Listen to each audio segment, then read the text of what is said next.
ये Bray Wyatt का आता पता तो नहीं है देखो, लेकिन रिसेंटली एक फैन के साथ पिक्चर उन्होंने जरूर क्लिक करवाई है। उस फैन ने खुद ही ट्विटर पर इसको डाला था कि वो रैंडमली कैसे ब्रे वाइट से मिल गए थे। यहाँ पे देख के तो कोई हेल्थ इश्यूज लग नहीं रहे, क्योंकि वैसे ये भी नहीं कह सकते पिक्चर के लिए तो बंदा कैसे भी कैमरे के सामने तो कुछ भी हो सकता है, बट वही है कि वैसे हेल्दी तो नजर आ रहे हैं। अब इसका मतलब यही है कि शायद कोई बैक स्टेज पॉलिटिक्स या पंगेबाजी जिसकी वजह से ब्रे वाइट का जो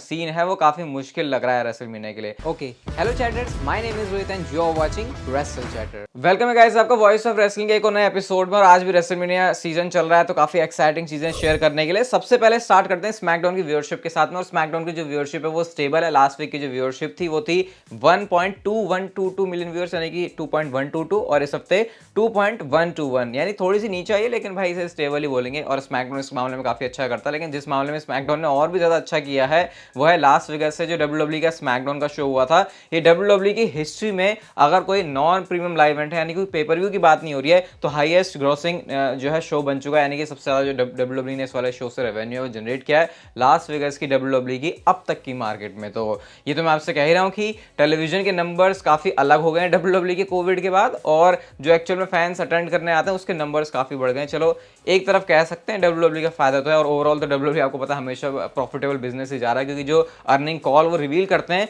भाई हर बार 10 या 15 या 25% ज्यादा ही होता है पिछली बार से। तो फायदा का सौदा तो है WWE के साथ इस समय काम करना या फिर WWE में इन्वेस्ट करना, अगर बिग नेरी कंपनी। तो अगली स्टोरी की तरफ गाइस हम लोग चलते हैं। और रेसलमेनिया की जो नाइट 2 है उसके बारे में तो हमको पता ही है कि जो मैच है रोमन रेंस और कोडी रोड्स का वही होने वाला है। अब नाइट 1 को कौन मेन इवेंट करेगा ये कंफर्म तो नहीं है, लेकिन जो सारे सोर्सेज हैं वो यही बताते हैं कि WWE इस बात को बस ऑफिशियल करना बाकी रह गया है। और Kevin Owens and Sami Zayn versus the Usos का मैच ही जो undisputed WWE tag team championship के लिए होने वाला है वही मेन इवेंट करेगा। और हो सकता है ये जो मंडे नाइट रॉ का एपिसोड नेक्स्ट आने वाला है उसमें ऑफिशियली WWE इस बात को अनाउंस भी कर दे। और ये रीजन क्यों है इसके पीछे, ऐसा क्यों होगा, क्योंकि ऑब्वियसली सैमी ज़ेन बहुत ज्यादा ओवर रहे हैं। इवन उनको तो रोमन रेंस के साथ एक मैच भी लड़वाने को लेकर कंसिडर कर रही थी WWE एक बार रेसलमेनिया में, वो चीज नहीं हो पाए, तो फिर फैंस वही चाहेगी जो कि वो देखना चाहें। मेरे ख्याल से अगर ये गुंथर शेमस और मैकेंटायर वाला मैच भी अगर होता है तो फिर इसको भी वो कर सकते हैं। मतलब ऑप्शन काफी सारे हैं। रिया रिप्ली एंड शार्लेट वाला मैच पर्सनली मैं नहीं देखना चाहूंगा, क्योंकि विमेंस डिवीजन वाला है,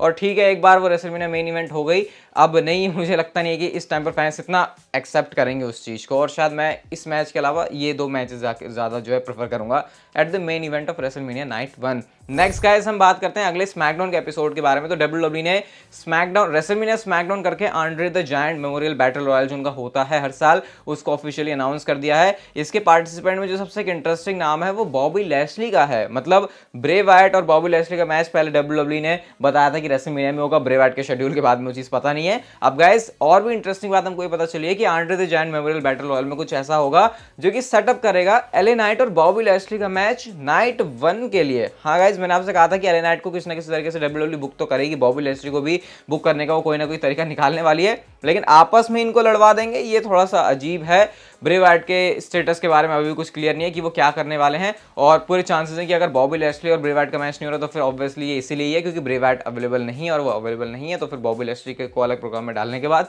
ब्रे वाइट के रेसलमेनिया में कंपीट करने का कोई चांस बचेगा नहीं। अगली स्टोरी है गाइस ज़ेरो न्यूज़ की तरफ से, और ये आप सिर्फ ट्वीट देखो जो कि ज़ेरो न्यूज़ की तरफ से आता है, और वो लिखते हैं you will never see it coming should be the tagline for mania. I think zero news ने ऐसा बताया। ज़ेरो न्यूज़ के काफ़ी सोर्सेज मतलब काफ़ी सारे हैं इनके सोर्सेज WWE के अंदर जिनकी तरफ से इनसाइड न्यूज़ लेके आते हैं, सही भी होती है गलत भी होती है। अब you will never see it coming, अगर आपको याद होगा तो लास्ट टाइम ये समर स्लैम के लिए था जब रोमन रेंस ने अपना रिटर्न किया था, और हमको पता नहीं था कि you will never see it coming किसके लिए बोला जा रहा है, क्योंकि उस समय तो कोई रूमर कोई अपडेट कुछ था ही नहीं कि समर स्लैम में रोमन रेंस अपना रिटर्न भी कर सकते हैं। तो अब इस बार क्या होने वाला है सर रेसलमेनिया में, जो ज़ेरो न्यूज़ ने यहाँ पे ये लिखा है कि you will never see it coming, कुछ ना कुछ इसका रिलेशन जरूर हो सकता है, बस ये आपके हाइप बनाने के लिए जरूर हो जाएगा रेसलमेनिया के लिए। इवेंचुअली अगर ऐसा कुछ नहीं होता तो फिर काफी डिसअपॉइंटमेंट होगी, बट हाँ रेसलमेनिया से तो एटलीस्ट हम लोग हाइप बना सकते हैं। मतलब सबसे बड़ा शो है और उसके लिए तुमने अपनी एक्सपेक्टेशन ना रखी तो फिर WWE के शोज को ऐसे एंजॉय करना है, फिर वो हाइप वाला फैक्टर तो फिर मिस ही हो जाएगा यहाँ से। द रेसलिंग ब्लॉग की तरफ से भी गाइस एक अपडेट आती है गुंथर के बारे में, और वो ये बताते हैं कि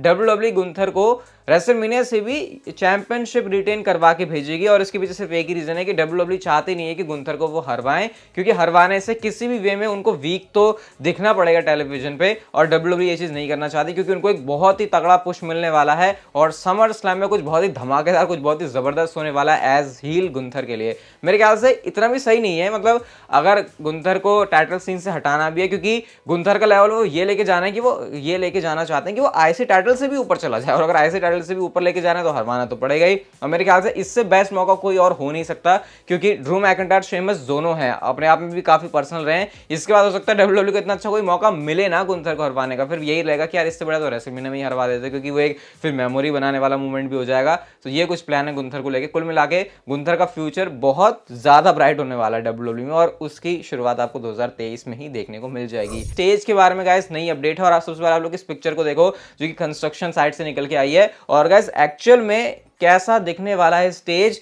वो आप लोग देख सकते हो समय यहाँ पर आपकी स्क्रीन के ऊपर। अब अगर आप इसको साइड बाय साइड देखो तो यहाँ पर ये कुछ ऐसे कॉलम से दिख रहे हैं जो कि ऊपर तक जाएंगे, और उसके बाद फिर ऊपर कुछ है ना टाइटनट्रॉन जैसा सीन है, नीचे से सुपरस्टार अपनी एंट्री करेगा, वैसा कुछ नजर आ रहा है, और ये पूरी हॉलीवुड वाली थीम को यहाँ पर रिफ्लेक्ट करता है। अभी गाइस कंफर्म नहीं है कि यही जो रेंडर है यही होने वाला है, बट ऐसा काफी सारे सोर्सेज की तरफ से बताया जा रहा है कि ये डब्ल्यूडब्ल्यू अपने दिमाग में लेके चल रही है और ऐसा कुछ बनाने का उनका प्लान है। अब देखते हैं बनते बनते एंड में जो फाइनल रिजल्ट है वो कैसे आता है, लेकिन हाँ अगर ऐसा कुछ होता है तो फिर ये वाला स्टेज भी काफी मस्त होगा, क्योंकि नीचे से एंट्रेंस करने का, फिर ऊपर एक बहुत बढ़िया सा ऐसे स्क्रीन सी लगी होगी और उसके ऊपर भी कुछ है, और वहां पर शायद रेसलमेनिया का लोगो आ सकता है, और फिर लाइट वगैरह तो है ही, और चम चम चम तो डब्ल्यूडब्ल्यू हमेशा करती है, क्योंकि बड़े स्टेजेस में लाइट वाइट का जो पूरा ध्यान है उसको रखा जाता है। मैं तो एक्साइटेड हूँ वैसे स्टेज के लिए, स्पेशली इस वाले रेंडर को देखने के बाद, अगर डब्ल्यूडब्ल्यू कुछ ऐसा निकाल के ले आती है। रैंडी ओर्टन के बारे में गाइस आपको कुछ इंटरेस्टिंग चीज बताता हूँ, और रैंडी ओर्टन के बारे में आपको रिसेंटली बताई है कि कैसे उनके आने के चांसेस बहुत ज्यादा हैं, उनकी बैक स्टेज बातें भी हो रही हैं, इवन पीडब्ल्यू इनसाइड ने तो ये भी कहा कि वो रेसलमेनिया में होंगे ही, और अगर ऐसा नहीं तो फिर मैं ये भी कह रहा हूँ कि रॉ आफ्टर रेसलमेनिया में भी रैंडी ओर्टन आ सकते हैं, मतलब आने वाले हैं रैंडी ओर्टन 10 दिन के अंदर। मैंने आपको उस दिन भी बताया था, ऐसा सोर्सेज की तरफ से कहना है, लेकिन क्या वो चीज रेसलमेनिया के अंदर होगी? तो गाइस इसके बारे में खुद रैंडी ओर्टन ये सोचते हैं कि वो रॉ आफ्टर रेसलमेनिया में नहीं बल्कि रेसलमेनिया के अंदर रिटर्न करें, क्योंकि रेसलमेनिया 32 जब रैंडी ओर्टन ने मिस करी थी तो उनके अकॉर्डिंग फिर मामला उनके लिए सही नहीं रहा था। तो ऐसे में डब्ल्यूडब्ल्यू के साथ बात करके रैंडी ओर्टन खुद अपने आप को बुक करवा सकते हैं रेसलमेनिया में, क्योंकि वो खुद चाहते हैं कि वो रेसलमेनिया में रिटर्न करेगा, उनका रिटर्न आसपास ही है, ना कि रॉ आफ्टर रेसलमेनिया। अगर ऐसा रैंडी ओर्टन सोच रहे हैं तो भाई काफी अच्छी सोच है उनकी, क्योंकि बड़ी स्टेज पे रिटर्न करना एक मेमोरेबल चीज भी बन जाएगी। वैसे रॉ आफ्टर रेसलमेनिया भी मेमोरेबल ही रहता है, उसमें ऐसा कुछ नहीं है, लेकिन हाँ रेसलमेनिया से बड़ी स्टेज तो नहीं होती, ये बात तो फिर भी तय है। लेकिन कई बार ऐसा भी होता है कि रेसलमेनिया में रिटर्न से बढ़िया रॉ आफ्टर रेसलमेनिया में रिटर्न लगता है, क्योंकि रेसलमेनिया में तो सबके ऊपर आईबॉल्स हैं, लेकिन अगर रॉ आफ्टर रेसलमेनिया में कोई अगर इतनी तगड़ी चीज भी नहीं हुई है तो वो ज्यादा तगड़ी लगने लगती है। समझ रहे हो कि आप लोग मैं क्या कहना चाह रहा हूं? अब देखते हैं एंड में क्या होता है, बट इतना तो खुशी की बात है कि भाई रैंडी ओर्टन वापस आ रहे हैं इतने टाइम के बाद, बहुत महीने हो गए उनका, आई थिंक 10 महीने से ज्यादा हो गए कि वो डब्ल्यूडब्ल्यू टेलीविजन पर अपीयर नहीं हुए। एलेक्सा ब्लिस के बारे में गाइस रिसेंटली मैंने आपको बताया था कि उनकी जो है स्किन कैंसर कोई प्रोसीजर हुआ था, और उसका ट्रीटमेंट कैसे हुआ था